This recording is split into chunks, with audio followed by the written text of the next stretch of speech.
छत्रपती संभाजी महाराजांची औरंगजेबाने तुळापूर येथे हत्या केली. महाराष्ट्राच्या स्वराज्याला आणि महाराष्ट्राच्या धर्माला एक मोठा झटका होता. पण औरंगजेबाला वाटलं होतं आता मराठी संपले. त्यामुळे औरंगजेबाने मराठावरील हा विजय साजरा करण्यासाठी दिल्लीतील आपले महाल आपल्या स्वागतासाठी सजवण्याची आज्ञा केली. ज्या शेख निजामाने म्हणजेच मुकरब खानाने संभाजीराजांना पकडून दिले, त्याला देखील वाटले होते आता संपूर्ण दख्खन आपल्याच हाती राहील. संभाजीराजांना पकडून दिल्यापासून औरंगजेबच्या दरबारात या शेख निजामाचे वजन हे चांगलेच वाढले होते. खान जमान पथ्यजंग बहादूर मुकरब खान अशी लांबलचक पदवी या औरंगजेबाने त्याला दिली होती. एका बाजूला हे दोघे आपापली स्वप्न रंगवत आणि पाहत होते, तर दुसरीकडे सुडाच्या अग्नीने मराठी पेटून उठले होते. छत्रपती संभाजीराजेंची हत्या करून औरंगजेबाने स्वतःची आणि संपूर्ण मुघलशाहीची कबरच जणू या महाराष्ट्राच्या मातीत खोदली होती. आणि मुकरब खानाचे तर दिवसच भरले होते. मराठ्याच्या स्वातंत्र्य युद्धाची सुरुवात झाली होती. या स्वप्नात रमलेल्या मुघलांना मराठ्यांनी आपल्या गनिमी काव्याच्या दणक्यात झोपेतून जागा केलं आणि त्या स्वातंत्र्य युद्धात सेनापतित्व होतं रण मार्तंड संताजी घोरपडे यांच्याकडे. मराठी संपले असे समजून सुखाची झोप घेत असताना औरंगजेबाच्या लाखोच्या छावणीत संताजी घोरपडे आपल्या 2000 स्वरांसकट घुसले. बादशहाच्या डेऱ्याचे कळस कापले. कळसच काय तर बादशहाचे नाकच कापून आणलं. तिथून सरळ निघाले तर रायगडाला वेढा घालून बसलेल्या जुल्फिकार खानाला दणका दिला. त्याची 5 हत्ती घेऊन सरळ राजाराम महाराजांच्या दर्शनास पन्हाळा गाठला. पन्हाळावर ऑक्टोबर 1689 साली संताजींना एक खबर लागली. ती म्हणजे संगमेश्वर मुक्कामी संभाजीराजांना पकडणारा आणि औरंगजेबच्या हवाली करणारा हा मुकरब खान कोल्हापूरला छावणी करून राहिलेला आहे. मुकरब खानाचं नाव ऐकताच संताजी घोरपडेच्या तळपायाची आग मस्तकात गेली. त्याला 2 कारणं होती. एक म्हणजे राजांना पकडण्याचा राग, तर दुसरे म्हणजे संताजीचे वडील म्हणजेच मालोजी घोरपडे यांची संगमेश्वर मुक्कामी संभाजीराजांचा जीव वाचवताना मुकरब खानाच्या सैन्याने केलेली हत्या. संताजी विसरले नव्हते. मात्र शंकराजी नारायण यांच्या सल्ल्याने मग संताजीने मुकरब खानाला संपवण्याचा निर्धार केला. छत्रपती शिवाजी महाराजांनी शिकवलेली गनिमी लढाई आता यांना उपयोगी पडणार होती.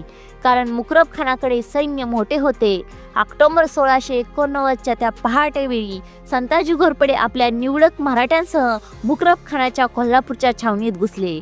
छावणीत एकच गदारोळ उडाला. तसं कोणीतरी जोरात ओरडलं, मराठे आले रे मराठे आले. तशी छावणीत एकच भीतीची लाट पसरली. मुकरब खान आणि त्याचा मुलगा खाने आलम खडबडून जागे झाले.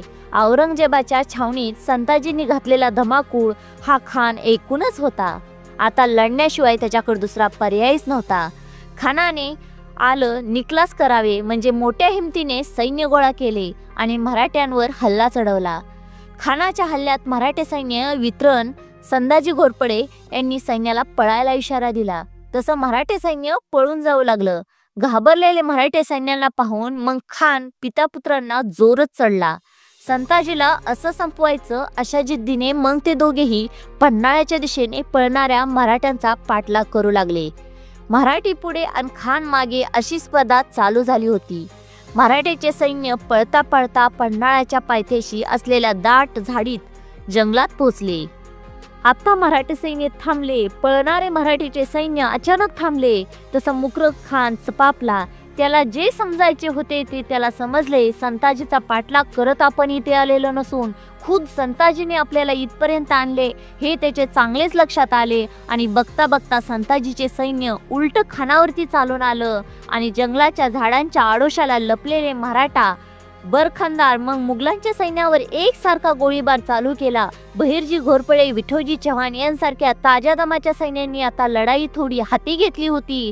तसं मग मुकरब खानाचे सैन्य कोल्हापूरकडे पळायला लागले. पण आता लढाई काही टाळता येत नव्हती.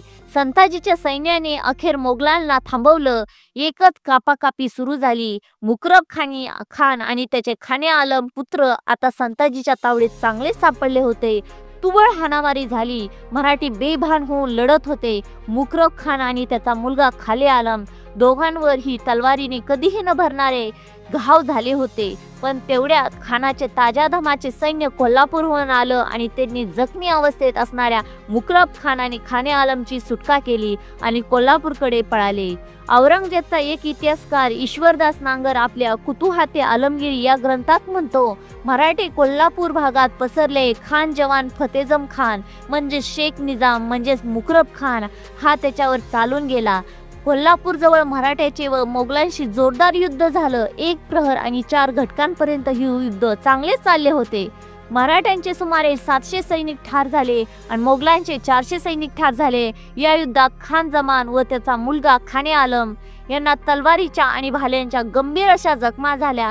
ज्या वेळेला कधीही लढाई चालू होती त्याच वेळी शंकराजी नारायण यांच्या नेतृत्वाखाली 3ऱ्या तुकडीत म्हणजेच मुकरब खानाच्या कोल्हापूरहून छावणी लुटून फस्त केली आणि रण मैदान सोडून जखमी अवस्थेत पळालेला मुकरब खानाने औरंगजेबाला आपण विजयी झाल्याचे कळवले. औरंगजेब बादशहाने देखील मग खुश होऊन एक फिरंगी डॉक्टर त्याच्या जखमा आणि शुश्रूषा करण्यासाठी पाठवून दिला. पण त्याला बादशहाला काही जरी सांगितलं असलं तरी त्याच्यावर झालेल्या मराठ्यांच्या तलवारीचे घाव सांगत होते की ही लढाई मराठ्यांनी जिंकली होती, कारण याच तलवारीच्या घावांनी अखेर मुकरब खानाचा घात केला आणि तो ते सहन न होऊन गेला.